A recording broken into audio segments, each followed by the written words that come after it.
Good morning and welcome to our webcast. My name is Surisha Gunta with the Pro Bono Partnership of Atlanta, and we are excited today to have Leah Singleton with us to speak to us a little bit about compensation strategies and best practices for nonprofits.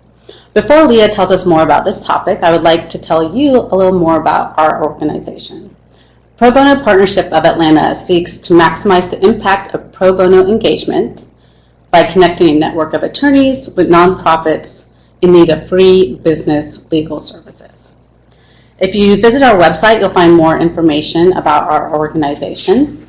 Our clients include 501c3s that serve the Metro Atlanta area and serve low-income or disadvantaged individuals and otherwise can't afford legal services. If you are interested in applying to be a client or in getting more resources, including articles and webcasts, like today's webcast will be posted there in a few days, please visit our website at pbpatl.org. And now for a little legal information. Please keep in mind that today's information is just general guidance. If you have any specific questions about your organization, please reach out to your attorney. And today's webcast is copyright Pro Bono Partnership of Atlanta. And now, Leah, thank you for joining us. Yes, thanks. So I'm actually a compensation and benefits attorney at a law firm here in Atlanta called Thompson Hahn, but all I do is figure out compensation and structure benefit plans like retirement plans, health plans, and things like that. And so today we're going to talk about the specific rules that apply to nonprofits when you're setting up your compensation strategies and your compensation packages. So first of all, why do we even care about our compensation and how we pay our employees and our executives? Well, especially for nonprofits, donors and the public perception is important. The salaries of the officers of a nonprofit are often the subject of scrutiny, and donors care about that. Public charities information is often published by local newspapers and things like that. So there's a public component too. But the Internal Revenue Service cares as well, because the nonprofits do have a lot of tax advantages by being tax exempt. And if certain rules aren't followed, the IRS will view the nonprofit as squandering their resources or acting more like a for-profit company that needs to be taxed like a for-profit company. So compensation is important to the IRS, and it's probably one of the main things that the IRS looks at when they look at a tax exempt. So an overview of today's topics are, first of all, what is compensation? I mean, we know it's wages and salaries, but I mean, what are we really talking about here? And how should we determine it? What are the penalties for certain types of compensation? And you may have heard of a new little tax law that went into effect right after Christmas, and it began in January 2018. And we're going to talk about how that new tax law may take a couple of nonprofits and tax-exempt entities by surprise. Okay, so first of all, what is compensation? Well, it includes the obvious, your salary, your wages, but from a legal perspective, it includes the total benefit packages that you give to an executive or an employee, which includes the retirement plan, what a company puts into the retirement plan for their executives, what we call deferred compensation, which is when you promise to pay someone compensation in 1 year, but they don't receive it and they're not taxed on it as wages until another year. In the for-profit space, that's a lot of equity, stock options, things like that. In a nonprofit situation is we're going to put some money in this account and it'll grow at however we invest it, or when you retire, we're going to give you this amount of money, or we'll give you so much as a bonus if you hit certain metrics. All of that is considered deferred compensation. payment of personal expenses or reimbursement of certain things, providing housing, providing cards, providing any kind of cell phone, personal items that can be used for both business and personal pleasure can go into the compensation package. Paying someone's rent, paying someone royalties because they own the title to a particular piece of art, music, intellectual property, anything like that. And then personal use of the facilities can also be compensation, which is sometimes hard to quantify because the person isn't actually receiving dollar amounts in their hand for that. They just get to, for instance, live there for free or drive the nonprofit's car, things like that. So I threw in a compensation example here where the CEO of a nonprofit, in my example, makes $75,000 a year in salary. That's what he gets a check for, or she in my situation. She's also provided housing. I'm not sure what this fictional nonprofit does, but it has a place where she can live, and she gets to live there for free. The fair market value of the housing is $1,000 per month. It must be in the country.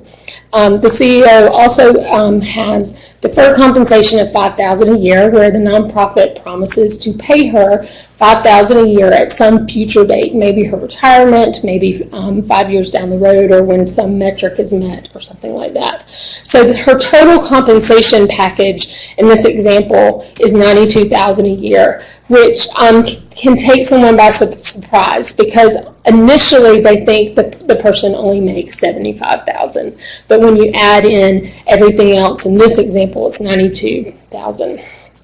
So the main rule for nonprofits in setting compensation is the rule against private inurement. And that is found in Code Section 501c3. That may sound familiar to you because a lot of nonprofits fall under that code section to get their tax exempt status. So this is all in the same code section for someone to be tax exempt. And it prohibits net income to private shareholders or individuals that for their own personal use. And that can be in the venue of, or the vehicle of compensation. So the way the IRS looks at this is if the person is getting compensation that's excessive or unreasonable, then the tax-exempt entity isn't acting like a tax-exempt entity. They're taking some of their tax-exempt earnings and kind of shifting it for a different purpose, to benefit someone privately instead of to benefit their mission and their purpose that they got the tax-exempt status to begin with. It arises with officers, directors, founders, their families, people. Directors mean people on the board of directors, officers, CEO, vice president, founders, and their spouses and children that may not even work there. The IRS looks at the whole family structure to see where the money is going and if those people are actually providing services to the foundation or to the nonprofit. When the compensation to one of those individuals is excessive or unreasonable, then you're in violation of this rule. So obviously, to kind of give an example, if someone isn't really providing any benefit to the nonprofit, they're just married to the founder, and the nonprofit is giving them maybe a free car or something like that, and the spouse is not doing anything, that would be in violation of this rule, because you look at what services are provided and then weigh it against what compensation they receive. So that's an easy one. If someone's not doing anything for the nonprofit and they're getting money from the nonprofit, there's obviously a problem. We all feel like that could be a problem with Internal Revenue Service. What gets hard is in that gray area where someone is providing very good and meaningful services. The CEO is working hard, or the vice president is, coming in 8 hours a day and providing, a good benefit to the nonprofit of their talents and their time. And then how much is the nonprofit paying them in total compensation, not just wages, but in other things they get to use and in other things that they get compensated for. Is that fair? And so that gets a little bit harder to decide. So there's a 3-prong test for it, where the IRS has tried to quantify this. Again, it's still hard to decide when the closer and closer you get to that gray area. So the 3-prong test is, the first prong is whether the total compensation package is merely a device to distribute profits from the organization to the individual. And that defeats the mission and the purpose of a nonprofit if you're paying an individual too much money. The second prong is whether the compensation package is the result of an arm's length bargaining, which they don't want any, the IRS being made. The IRS doesn't want any kind of side deals or under the table deals. They want it to be fair, and they want this person who is getting, in my example, the $75,000 to be a CEO, to be the same amount of money someone else with the same experience and the same credentials would get. And they don't want someone to receive extra compensation just because of who they know. And so that's what the arm's length bargaining is. It has to be fair and the same arrangement as if someone wasn't related to the nonprofit. The third prong is whether the compensation is reasonable under the circumstances. And again, this gets kind of like a judgment call, and it gets hard to say what is reasonable and what is not reasonable. For the arm's length bargaining, we can very easily determine if someone is the first cousin of someone else who sits on the board, or if they were fraternity brothers or something like that. We can easily tell if there's an arm's length bargaining, but it gets a little harder to tell if compensation is reasonable. There's actually 2 types of reasonableness that the IRS looks at. One is the amount, the dollar amount. Is the dollar amount paid reasonable? And the second focuses on the services for which the compensation is paid. So think of it like that scale I was alluding to earlier. The executive provides A and gets dollar amount B, and is that fair, or is one side skewed? Some reasonable factors are, one, whether there was an arm's length negotiation. If the whole board decided the compensation, or maybe a subcommittee was appointed if it's a very large organization. Maybe you looked at what they made in the past at a for-profit entity to see kind of what their skills were worth or things like that, and you actually had a negotiation that was arm's length and would be the same negotiation if that person wasn't tied to the nonprofit somehow.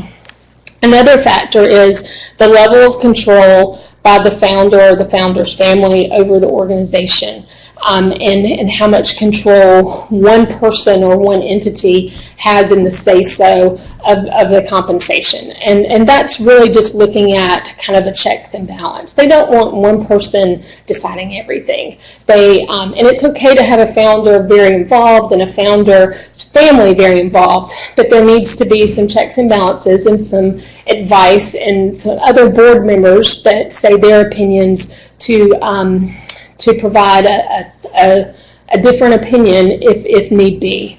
The third reasonable compensation factor is can you get the same service from somewhere else or a third party at a lower cost or a higher cost? I mean, if you can go and if you're paying someone to do your copying, $30,000 a year, and you can use Staples at 50 cents a page or whatever Staples charges now, I don't know. But it's going to be cheaper there than your $30,000 a year salary for the copy boy is not going to be reasonable at all. So you look at for-profit entities and third-party service providers if they can provide the same service at a lower cost to determine reasonableness. You also want to look at the nature of the employee's duties, roles, and responsibilities. Obviously, if that person is managing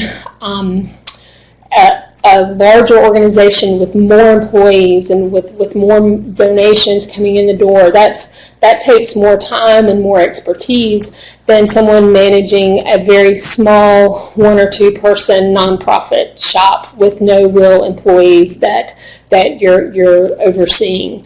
If you're a nonprofit that kind of springs up in emergency situations versus a nonprofit that has a consistent mission that they have day-to-day activities, I mean, there's going to be different levels of time commitment and expertise required for those 2 very different types of nonprofits. So you want to look at the employees' roles, their responsibilities, how many people they're overseeing, if any, what kind of what they have to do in their day-to-day background. You also want to look at the employee's background and experience. Someone who has a GED and is 19 years old with no experience should not make the same as someone with a lot of experience or more degrees that are applicable to that area. And so, so you want to weigh the background and the experience to support the compensation that's given to that person. The IRS also looks at the salary history, and I see this a lot when I counsel nonprofits. They're kind of getting off the ground, and the person who was the president or the CEO or the person running the day-to-day activities, whatever their title was, kind of didn't take the pay they were worth, and everybody knew that. And they took a subpar pay for a number of years because they really believed in the mission and they really believed in the purpose of the nonprofit. And then after a couple of years, the donations kind of start coming in, or whatever the nonprofit's doing, there's more revenue, and you can finally pay this person who has sacrificed so much for the past couple of years and not being compensated adequately. You can pay them more. And if there is a sharp increase in pay, you know, he goes along at $30,000 and then 1 year he's making $80,000, that's a factor they're going to look at. And there are reasons to bump someone up to $80,000, but there needs to be a process and a reason to make that determination, and not just, oh, we have more donations in the door, so we're just going to give him more money. I mean, it needs to be documented that he was not, or she was not paid what was reasonable in the past, and we're bringing them up to market, and you can use a lot of market data to support that. So it's not that you can't have a sharp increase in someone's compensation, but there needs to be justification for that. There needs to be discussions about that. That needs to be documented in board minutes or other committee meeting minutes, however that's structured. The IRS also looks at the employee's contribution to the organization's success, and that's a factor that kind of ties into the example I just gave you, where someone was kind of getting paid but also donating way more of their time and expertise than they were compensated for, and the organization becomes successful, so you reward them for that performance. And then the time devoted to the job. If someone is only working at this job kind of on a part-time basis, maybe one night a month or something like that, they obviously should not be paid as much as someone dedicating a 40 or 45-hour work week every week. So some of those are common sense, but you see some nonprofits have a budget and they just start paying people because they feel like they should, and there just needs to be a justification for that on the legal side. Okay, so those are some factors. So a private benefit is the second type of violation you can have, and this is a separate issue from what we just talked about. What we just talked about is when compensation to one individual is not reasonable. And this is found, private benefit is found when the whole benefit structure of the entire organization is excessive and unreasonable. And you can see where these kind of overlap, because if the whole organization has unreasonable compensation, then obviously when we come over to the one person, it's going to be unreasonable too. But you can have a whole organization have a very fair compensation structure and not violate this rule, but one person being paid, the copy boy being paid too much or something like that, that will violate the other part, the private inurement. So private benefit, just kind of think of it separately. It's when you look at the entire organization as a whole. And the IRS looks at several factors. The size of the organization. An organization that has 2 people working on it is going to be looked at very differently than a nonprofit that has 200. The salary scale of others in the same line of business. The salary scale for employees, and the amount of the organization's income devoted to compensation. If you're a nonprofit and you're paying 80% of your donations to someone's salary, that's probably going to be suspect. I mean, because you're a nonprofit for a different reason than to give someone a job, one person a job. So why do we care about this? I mean, what are the compliance consequences? I mean, a lot of this kind of happens kind of in boardrooms and things like that. Why do we care? Well, there's a form called the 990. If you're not familiar with it, it's an IRS reporting form. And while a tax exempt doesn't pay taxes, they do have to report what they spend every year, and it's actually more exhaustive and than a lot of nonprofits report. And in that, you have to report how much certain people make. So it is on that form. Okay, Leah. So we put it on the form. We send it to the IRS. No big deal.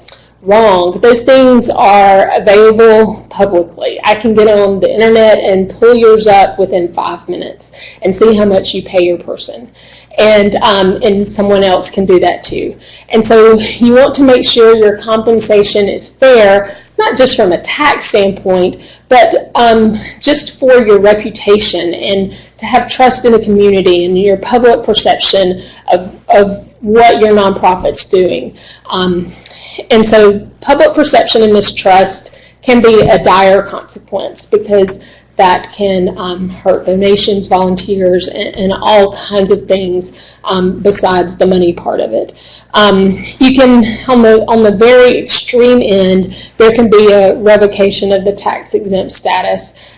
That's kind of like the ultimate penalty. And there's usually a lot of steps that happen before the IRS gets to that. But that is on the table. In addition to those things, the person who received too much compensation can be subjected to a penalty equal to 25% of the portion that was unreasonable and excessive. So if the IRS determined that my CEO, who made a total of $92,000 a year, but only $75,000 in salaries, if the salary should have been $50,000 a year, then the portion, that $25,000 difference, is going to be subject to a 25% tax. And a lot of times for smaller nonprofit entities, the people working there don't always make what they're worth anyway, and an extra 25% tax on even a little piece can really cripple their budget. So you want to protect your people. So that penalty is not necessarily a penalty to your organization itself on the bottom line, on the financial balance sheet, but it is a penalty to the nonprofit in that the people that are working for them are handicapped in a way because of actions the nonprofit made. If a portion's not corrected after it's found, there's extra taxes up to 200%, penalties, interest. It just snowballs and gets really bad. So we won't go down that road. There's also, the organization has an extra 10% penalty. It's capped at $20,000 for a large organization. That's not a huge deal. For a small organization, that can be a big deal. but the organization does have some problems with it as well. So a lot of this is kind of squishy. There's not really a black and white line for this compensation is absolutely fine to pay and this compensation is too much. And so it's a judgment call. So we've made a list of some best practices for nonprofits because there's no standard formula for determining what is fair and reasonable. If you're ever audited, the IRS will sit there with their factors, but the auditor is a person and their judgment is going to come into play as well.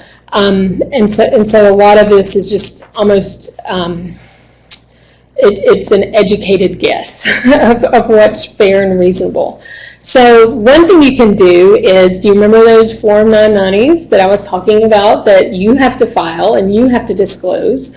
Well, so do your other neighboring nonprofits. And so go pull them up and see what a similar nonprofit of your size and similar mission or purpose, see what they're paying their people.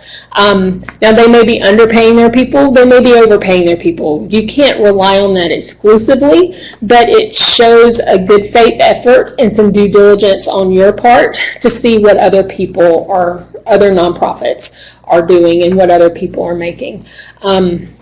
And when I tell you to do that, go and document that you did that, because if someone on your board goes and pulls up 990s of similar organizations and they get the information and they just have it in their head and it's never in the meeting minutes, and in 4 years they roll off the board and then you're audited, that's not going to protect you in any way.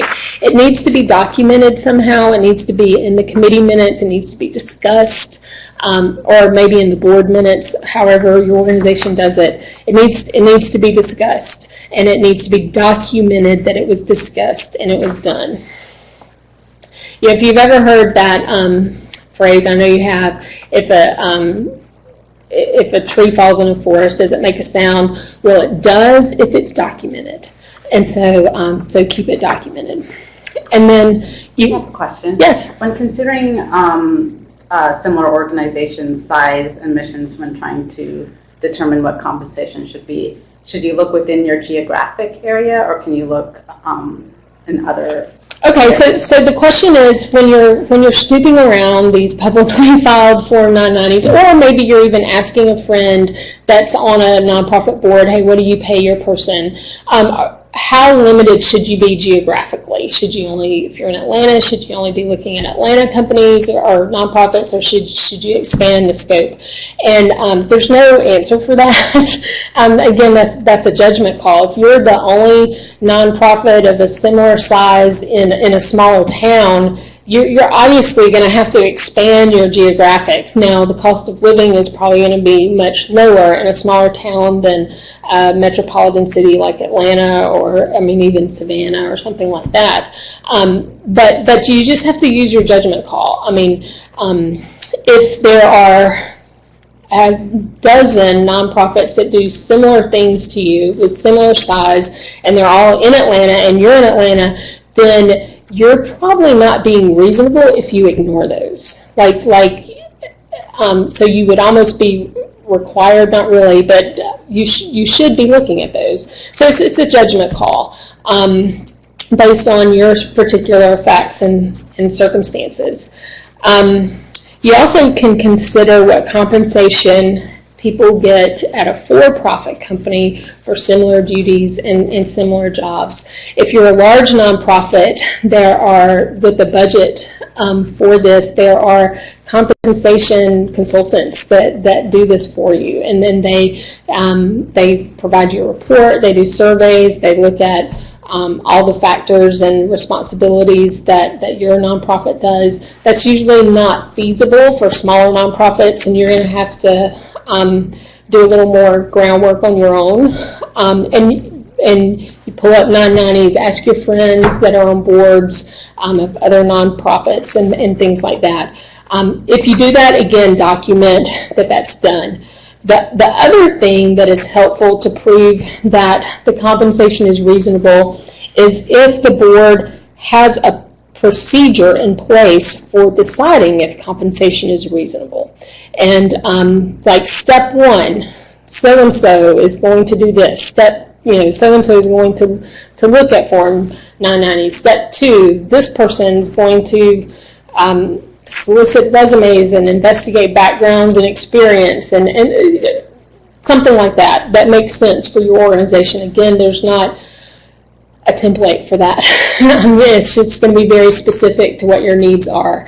But if you have a procedure in place, it does several things. One, it provides a record down the road. If someone asks you what you did 2 or 3 years later, and you don't really remember that specific instance, or everybody that was involved in that instance is gone, but you can say there's a procedure in place that was always followed, and this is always the way it was done, and we're confident this was the way it was done.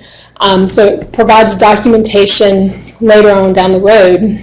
It also provides a procedure for everybody to follow and be on the same page now, today, when they're deciding, instead of having arguments or I don't know what to do, what do you think we should do?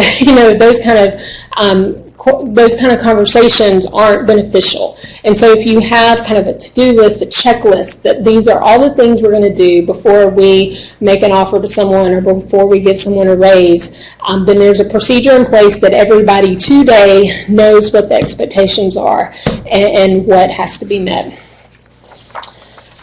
Okay, you can also have, if it's a board, you can put in place a subcommittee where all they talk about is compensation for, especially if you're in a search for someone to run the nonprofit. That might be beneficial because a lot of times the board is talking about other things and doesn't want to devote 45 minutes of their time to talk about compensation, and that might be best served in a separate compensation committee or something like that. You also want to not allow participation in the compensation decision by anyone who has a conflict of interest. If you're hiring somebody's spouse or somebody's son or daughter, they should not be the decision maker. They can be involved in some discussions. They shouldn't vote, though. They should abstain from voting. They should disclose any conflict they have, and all of that should be in the minutes, that the conflict was disclosed, the person abstained from voting or making a decision, and things like that. Again, if you don't document it, that tree didn't fall. And so we want to make sure it's documented. Comparability data, that's either from a consultant or from your own kind of Google searches or Form 990 trolling. That's the annual returns filed by peers is the Form 990s, and document the decision making. Okay, so those are some best practices for that. A lot of times in tax situations with the IRS, the process is way more important than the end result. And if you pay someone $75,000 in my example and give them free housing and a $5,000 bonus or something like that, if you just write that down and hand it to them, it may not be unreasonable. It may be unreasonable just by the mere fact you didn't do any due diligence. Even if after doing everything we talked about, looking at peers, looking at their experience, their background, looking at similar organizations, looking at what they're doing, even after you do all that due diligence, if you come up with the same compensation package, and the dollar amounts are the same, the first one may be considered unreasonable just because the process was willy-nilly and ad hoc. And so you need a very distinct process for that. Okay, so back in December, Congress and President Trump signed a new tax bill, and it's caught a lot of nonprofits by surprise because there were some things in there that make nonprofits have to pay taxes if certain things are met or certain situations exist in a compensation package. So it's called the Final Tax Cuts and Job Act, and I have some kind of history about it on this slide. Most changes were effective beginning 1/1/2018, which means they've been in place over 7 months now. And so if you don't know about them, now is the time to learn about them. So the new tax bill affects tax-exempt organizations by having 2 new taxes that the organization will have to pay. So in what we were talking about before is whether compensation is reasonable or not. Remember, the organization's tax on that is just 10% and it's capped at $20,000, which is not a huge deal. I mean, it can be, but nobody wants to pay taxes, but it's not a big number. This new tax bill puts in place a 21% excise tax, more than double the penalty for the organization. So this is very important. There's 2 types of taxes. One is what's called the parachute tax, and it's very similar to what for-profits have. If you've ever heard of a parachute payment, a lot of times the news kind of gets on those kind of parachute payments for executives of for-profit companies. And a parachute payment is a payment that's made when someone terminates or severs from employment to help them land on their feet, hence the name parachute. So parachute payments are severance payments, retirement payments, anything that's paid when someone terminates. And then the second type of new tax for nonprofits is if the compensation is excessive, and that's paid to active executives on a yearly basis. So even a relatively small entity can be subject to it, and you're probably like, I don't even understand what you're saying yet, Leah. I'm getting there, just stay with me. So a lot of common retirement and severance programs can trigger these without you realizing it.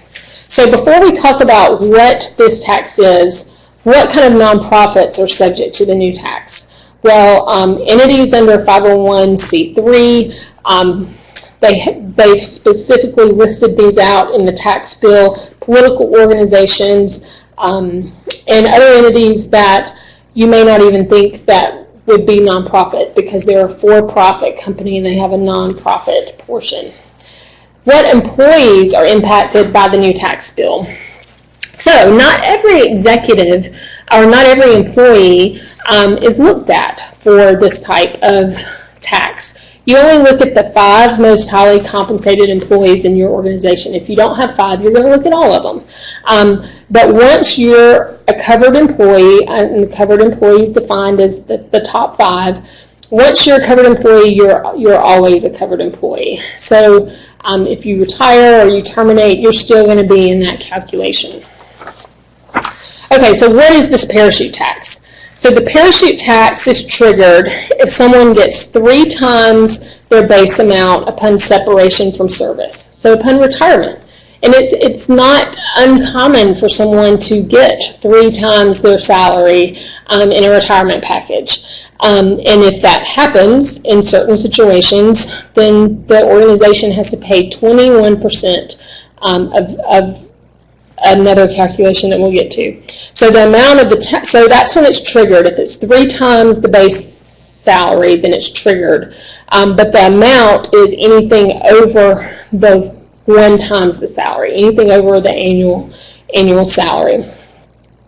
And this compensation, for terms of this calculation, you only look at what's reported on their Form W-2, which is usually salary, bonuses, things like that. It usually doesn't include kind of reimbursement for personal expenses in most situations, and anything it's only anything that they pay taxes on that's on their W-2. So to help you understand it, I gave you an example for someone named John. And so John has compensation reported on his Form W-2, and here's his 5-year pay history. So 2018, he's expected to make $125,000, and in the past 5 years, it's gone down to $85,000. So his base amount is the average of the 5 complete years that we have data for. We don't look at 2018. So his base amount's $100,000 because that's the average of what was reported on his Form W-2. So upon his retirement, he gets a retirement package of $350,000. So the parachute tax is triggered because $350,000 is more than 3 times his average for the past 5 years. And this starts getting wordy. As anything with tax is, it just gets kind of complicated. But anyway, We all know, I tried to use easy numbers with the 100,000. So 350,000 is more than 3 times. So how do we calculate the tax? The 21% tax is calculated on the amount in excess of his base amount. So in this case, he gets 350,000. His base amount's 100,000. So the calculation is going to be based on 250,000. So how much is owed by the organization? 21% of 250,000, or $52,500, which is a heck of a lot of money to pay to the IRS instead of using it for, we can think of a million other things we could use that money for. This is scary, and it's catching a lot of small and mid-sized nonprofits by surprise who don't have regular counsel that's familiar with these types of things. So, as with anything in the tax world, the example I gave you is just a very black and white example. There are plenty of exclusions. There are plenty of ways to manipulate this calculation, and there's ways to make it work so that John, who has an average of $100,000, can still get $350,000, and the organization doesn't have to pay tax, but you're going to need somebody who's familiar with this to help you meander through that minefield. We've kind of listed a couple of things here. One is if payments made to a licensed medical professional for their services, not for financial services, it has to be for medical services, is not included at all. And somehow the vets got in there. So they have a good lobbying group, I guess. So if you pay a vet for veterinarian services, they're not subject to this as well. Compensation that's not considered parachute payments is amounts paid to or from a qualified plan, such as a 401k plan, amounts paid under a 403b plan, which is if you're a tax-exempt entity, that's usually the equivalent of a 401k plan for you guys. Amounts paid to or from a plan described in Code Section 457B. If you don't know what these are, it's okay, there's ways to put money in other vehicles so that it's not subject to the calculation. And then amounts paid to an individual who's not highly compensated. So for 2018, the threshold's $120,000. So that's going to knock out a whole lot, and maybe that bullet point should have been at the top. But if someone makes under $120,000, then they're not subject to this tax for this year, and that will change next year. So that's the parachute tax. It's very easy to trigger it without realizing it when you're putting in place compensation packages for executives. And you need to be mindful of what's reported on the W-2, because if you're paying someone $100,000 this year in salary, their W-2 reporting may be higher because they have some free things that they get. Hopefully it's lower because of medical premiums and retirement savings gets taken out, and so it makes their W-2 lower. But anyway, the point is you need to be mindful of this, and you need to look at what your executives are making, or at least your top 5 people. A question about the threshold of 120K. Is that threshold based on your salary for 2018 or like the base amount? So it's not based on the average. It's based on what that person made, and there are a lot of nuanced questions that the IRS still hasn't come out with answers for. So they're supposed to issue regulations. They haven't yet. I'm sure they're coming down the pipeline. And until that, we just kind of have to make some gut calls. I would say that means someone who makes $120,000 in 2017, because we actually have their whole year compensation history for 2017, and that's the way we do it for retirement plans, and that the IRS says to do it for retirement plans.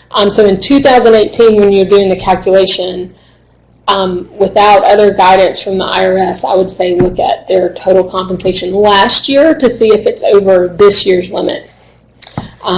That would be my suggestion.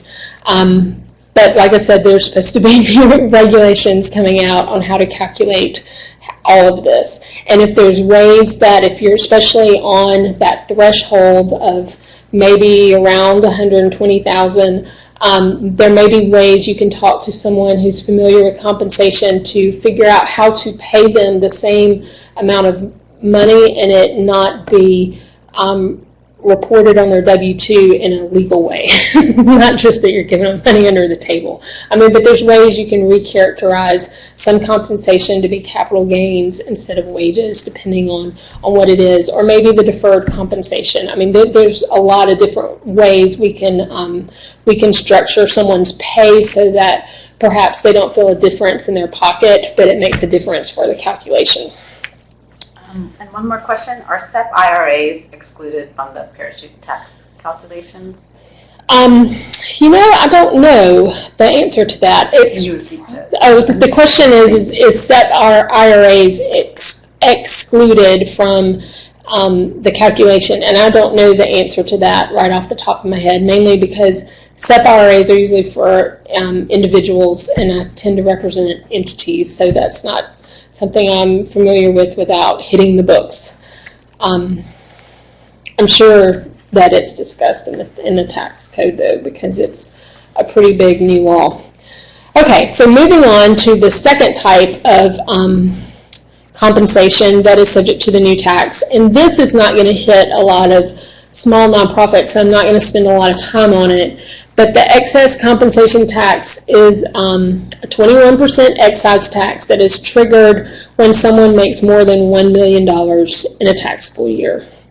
And this is not based on W-2s. This is based on remunerations, and those are defined, and it's a different calculation.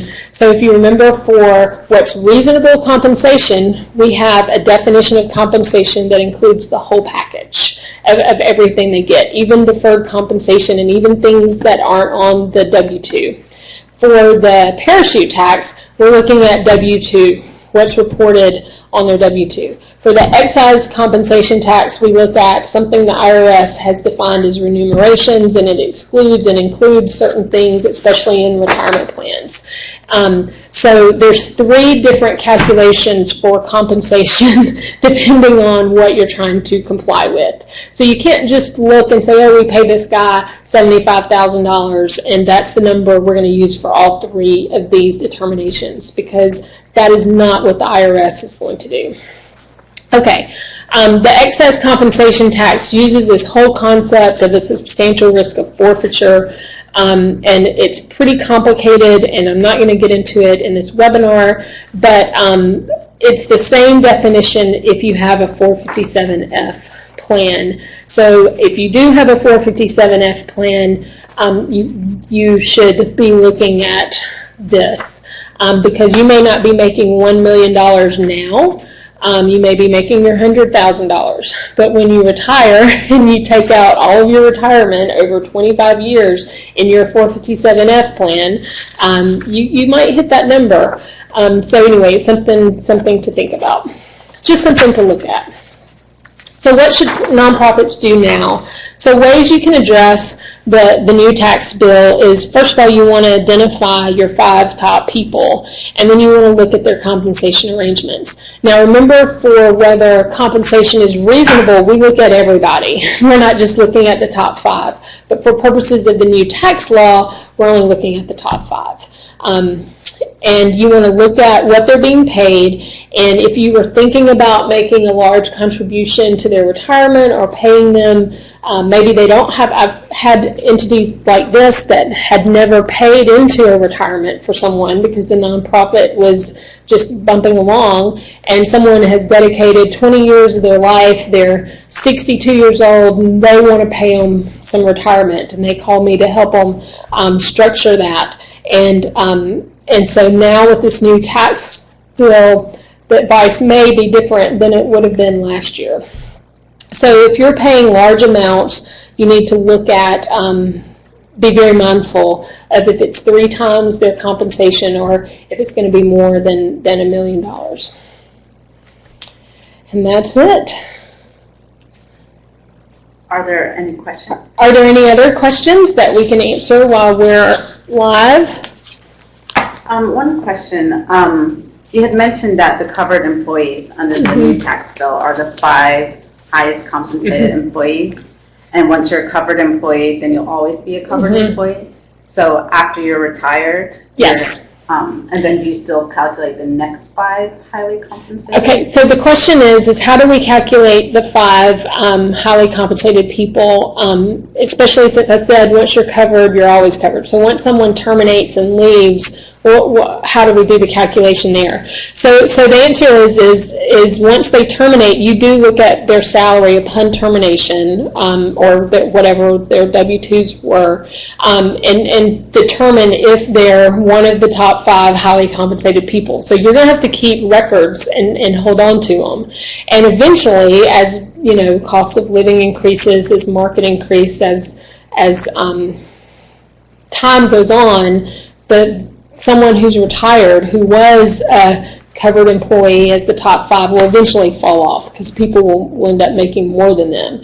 But they wanted to keep, the IRS wanted, the rationale for this was the IRS wanted to keep people who had terminated in the calculation because founders and some other people like that may be getting huge amounts of money, and they may, and they just wanted to what's the right word? They want to be able to tax them if they could. And so once you're terminated, you're always in the calculation. So when you look at your top 5 employees now, you need to be looking at even people who had terminated. And the question that is not answered right now that there's been some discussion about is, where do we start? Because the law just started in 2018. So do we just start now and look at people who terminate going forward, or are we supposed to be looking at everybody in the past now? And I don't know the answer to that question at this point. We have one question about compensation. If a nonprofit is compensating its executive director for not taking insurance, but they roll the value of that into their overall compensation, should that actually be separated out? Okay, so the question is a nonprofit is compensating one of their directors and giving them some extra money because they don't either have health insurance or they don't take health insurance, so they get kind of cash instead of the health insurance. And how is that calculated in all of this? Should they be taking that into consideration in the total compensation package? And you should probably talk to an accountant about that. I'm not an accountant. I'm a tax attorney, but I'm not an accountant. And so I think that usually when you pay somebody cash for not taking health insurance, it's income and it's taxed as wages to them, and it would be included in the W-2 is my experience, but you should check that with someone who knows how to do W-2s and tax filings and things like that. Okay, thank you. Yes.